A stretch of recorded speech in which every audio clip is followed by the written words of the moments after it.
हिंदू पंचांग के अनुसार जेठ माह साल का तीसरा महीना होता है और यह महीना तपस्या, सेवा और दान पुण्य का माना गया है।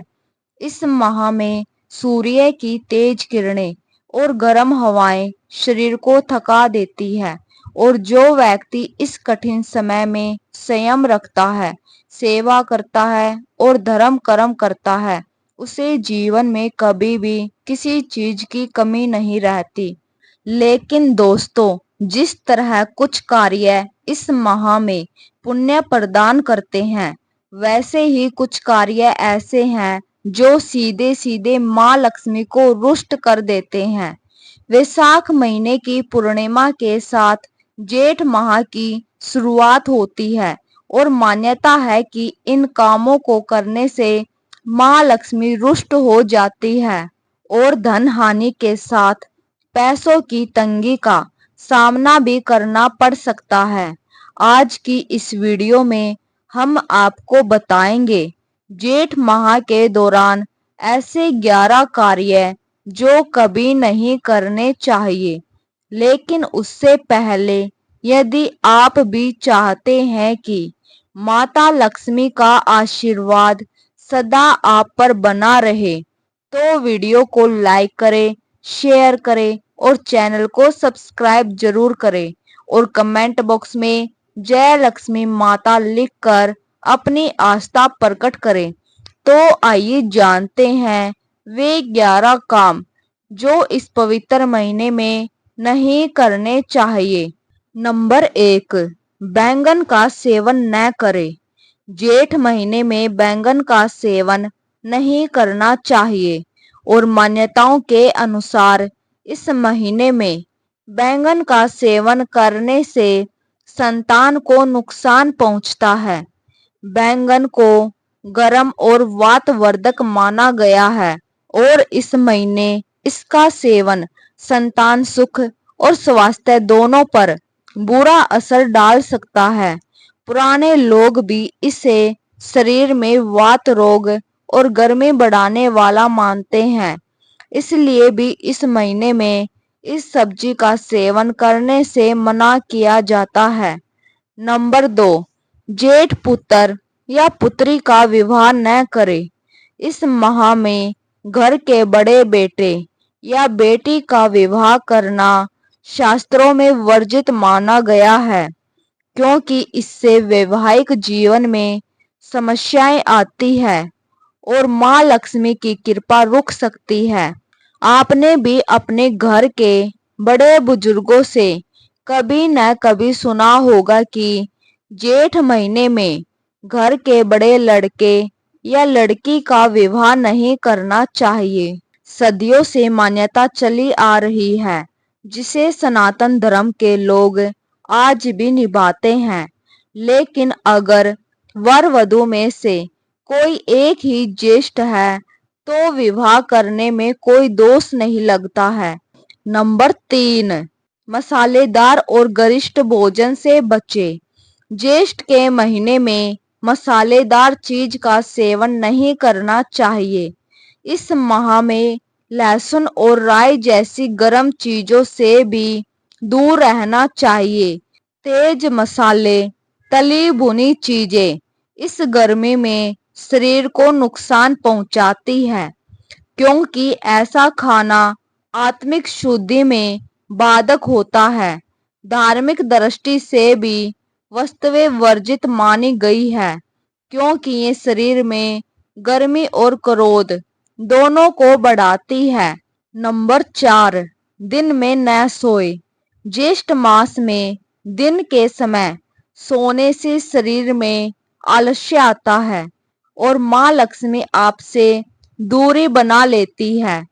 धार्मिक मान्यता के अनुसार ज्येष्ठ मास में दिन के समय सोने से शरीर में आलस्य बढ़ता है और मन में नकारात्मकता घर में आने लगती है और व्यक्ति की सत्कर्मों में रुचि कम हो जाती है। माँ लक्ष्मी परिश्रम और जागरूकता की देवी है और वे उसी घर में वास करती है जहाँ लोग सक्रिय, अनुशासित और संयमी होते हैं। दिन में सोने वाला व्यक्ति आलसी, प्रमादी और अवसर चुकने वाला बन जाता है, जिससे माँ लक्ष्मी का आशीर्वाद उससे दूर हो जाता है। नंबर 5, जरूरतमंद को पानी न देने की गलती। इस महीने में सूर्य अपनी तेजता से पूरी पृथ्वी को तपाते हैं। ऐसे में एक घूंट ठंडा पानी किसी के लिए जीवन दान बन सकता है। और इस समय जल दान को सबसे बड़ा दान कहा गया है। माना जाता है कि जो व्यक्ति इस महीने में दूसरों की प्यास बुझाता है, उसके जीवन में कभी धन, सुख और शांति की कमी नहीं होती। ऐसे समय में अगर कोई प्यासा व्यक्ति आपसे पानी मांगता है और आपके पास पानी होते हुए भी आप मना कर देते हैं, तो समझ लीजिए आपने सिर्फ एक इंसान को नहीं ठुकराया, बल्कि आपने माँ लक्ष्मी को नाराज कर दिया है। नंबर 6, जल स्रोतों को गंदा न करें। नदी, कुएं, बावड़ी, इनका जल शुद्ध और पवित्र माना गया है। इन्हें गंदा करने से पाप लगता है। ज्येष्ठ मास केवल दान, स्नान और सेवा का नहीं, बल्कि प्रकृति के प्रति कृतज्ञता दिखाने का महीना है। जल केवल पीने की वस्तु नहीं है, बल्कि हमारे शास्त्रों में इसे जीव रूप माना गया है। नदी, सरोवर, तालाब, कुआं, यह सब माँ गंगा और वरुण देव का प्रतीक है, और इन्हें गंदा करना मतलब है ईश्वर का अपमान। इस महीने में पवित्र नदियों में स्नान का विशेष फल बताया गया है। और अगर वहीं जल स्रोत गंदे हो तो स्नान पुण्य नहीं, पाप बन जाता है। देवी लक्ष्मी और भगवान विष्णु की कृपा स्वच्छ जल स्रोतों से जुड़ी है, और गंदा जल दान या सेवा के फल को नकारात्मक बना देता है। नंबर 7, दान से मुंह न मोड़े। इस महीने में जो व्यक्ति दान नहीं करता, वह पुण्य से वंचित रह जाता है। जल, छाता, सत्तू, बेल, जूते, कपड़े और जो बन सके जरूर दान करे। ज्येष्ठ मास सिर्फ तप और संयम का समय नहीं, बल्कि दान, सेवा और करुणा का पर्व है। ज्येष्ठ माह की तपती गर्मी में अगर आप किसी को छाया, जल, अन्न, वस्त्र या शीतलता प्रदान करते हैं, तो वह सीधा पुण्य बनकर आपके जीवन में सुख संपत्ति का रूप ले लेता है। जो व्यक्ति इस मास में दान नहीं करता, उसके जीवन में दरिद्रता और तंगी प्रवेश कर सकती है। अगर कोई प्यासा जल मांगे तो मना न करे। अगर कोई भूखा दिखे, कुछ न कुछ जरूर दे। अगर आपके पास कम है, तब भी थोड़ा सा बांटने का भाव रखे। और यह केवल दान नहीं, धर्म और करुणा का अभ्यास है। नंबर 8, तेल न लगाए और बाल न धोए। कुछ तिथियों को छोड़कर ज्येष्ठ मास में गर्मी अपने चरम सीमा पर होती है, और इस समय सिर में तेल लगाने से गर्मी और पित्त बढ़ता है, जिससे चक्कर, सिर दर्द, स्किन एलर्जी जैसी समस्याएं हो सकती है। इसके अलावा धार्मिक दृष्टि से सिर पर तेल लगाने को इस महीने में अपवित्रता का कारण माना गया है। विशेषकर एकादशी, अमावस्या, पूर्णिमा जैसे विशिष्ट तिथियों को छोड़कर। इसके अलावा ज्येष्ठ मास में बार बार बाल धोने से सिर की प्राकृतिक नमी चली जाती है और शरीर अधिक निर्जलित हो जाता है। धार्मिक रूप से बाल धोने को श्राद्ध कर्म या दुखद अवसरों से जोड़ा गया है, अतः हर दिन यह करना इस मास में अनुचित माना गया है। सिर्फ कुछ विशेष तिथियां जैसे गंगा दशहरा, एकादशी, अमावस्या आदि पर ही बाल धोने और सिर पर तेल लगाने की अनुमति होती है। जब अत्यधिक जरूरत हो तो सप्ताह में केवल एक बार शास्त्रों द्वारा अनुमित तिथियों पर ही बाल धोए। नंबर 9, आलस्य और गुस्से से बचे। इस महीने में अधिक क्रोध और आलस्य दोनों ही माँ लक्ष्मी को आकर्षण करते हैं। जितना ज्यादा श्याम रखेंगे उतना अधिक फल मिलेगा। ज्येष्ठ की तपन शरीर को सुस्त बना देती है, लेकिन अगर आप इस सुस्ती में बह गए तो सत्कर्म छूटने लगते हैं और दिन भर समय व्यर्थ हो जाता है। नंबर 10, शाम के समय झाड़ू न लगाए। शाम के समय घर में माँ लक्ष्मी का आगमन होता है। अगर इस समय झाड़ू लगाई जाती है तो धन, सुख और सौभाग्य तीनों का बाहर जाना तय होता है। झाड़ू लगाने का सही समय है सुबह सूर्य उदय से पहले या ठीक बाद में। यदि अत्यधिक आवश्यकता हो तो शाम ढलने से पहले झाड़ू लगा सकते हैं, लेकिन सूर्यास्त के बाद नहीं। इसके अलावा संध्या समय घर में दीपक जलाए, माँ लक्ष्मी की पूजा करें और सकारात्मक वातावरण बनाए रखें। आइए जानते हैं ऐसे कौन से कार्य हैं जिन्हें करने से शुभ फलों की प्राप्ति होती है।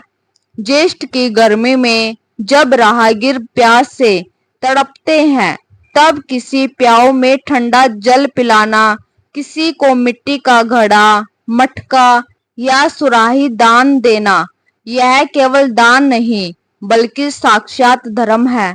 यही वह समय है जब सत्तू, बेल फल, खरबूजा, तरबूज और आम का दान करना शरीर को भी शीतल करता है और आत्मा को भी संतोष देता है।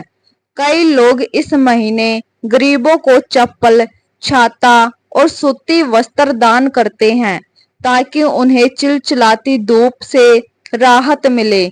मान्यता है कि इस प्रकार का दान आपकी अग्नि से भरी जिंदगी में भी शांति और ठंडक लाता है। तुलसी माता की सेवा करें, उन्हें जल अर्पित करें और उनके समक्ष दीप जलाएं। साथ ही रोज ओम नमो भगवते वासुदेवाय मंत्र का जाप करें। यह मंत्र आपके भीतर की चंचलता को शांत करता है। इस पवित्र महीने में भगवान विष्णु की पूजा के साथ साथ श्री हनुमान जी की उपासना भी अत्यंत पुण्यदायक मानी गई है। मंगलवार या शनिवार को हनुमान चालीसा का पाठ करें, उन्हें चोला चढ़ाए और चना गुड़ का भोग लगाए। यह समय है जब सेवा का भाव सबसे ऊंच माना गया है, इसलिए गायों के लिए हरा चारा, गुड़ या पानी की व्यवस्था करें। किसी गौशाला में जाकर गायों की सेवा करें, उन्हें स्नान कराएं और यह पुण्य अत्यंत दुर्लभ है। ज्येष्ठ मास में अन्नदान का विशेष महत्व है। किसी भूखे को भोजन कराना, किसी विद्या असहाय को अपने हाथों से खाना खिलाना, यह वह पुण्य है जो जीवन भर साथ चलता है। हो सके तो इस मास में दिन में केवल एक बार भोजन कराने का संकल्प ले, क्योंकि यह आपके शरीर को संतुलित और मन को स्थिर करता है। आप भगवान विष्णु और शिव को चंदन का लेप, बेल पत्तर और माखन मिश्री का भोग भी अर्पित करें। इनकी पूजा से जीवन में मधुरता आती है और मन प्रसन्न रहता है। यह महीना बाहरी तप के साथ साथ आंतरिक साधना का भी समय है। अगर आपको यह जानकारी अच्छी लगी हो तो वीडियो को लाइक करें और चैनल को सब्सक्राइब करें और कमेंट बॉक्स में जय माता लक्ष्मी जरूर लिखें। धन्यवाद।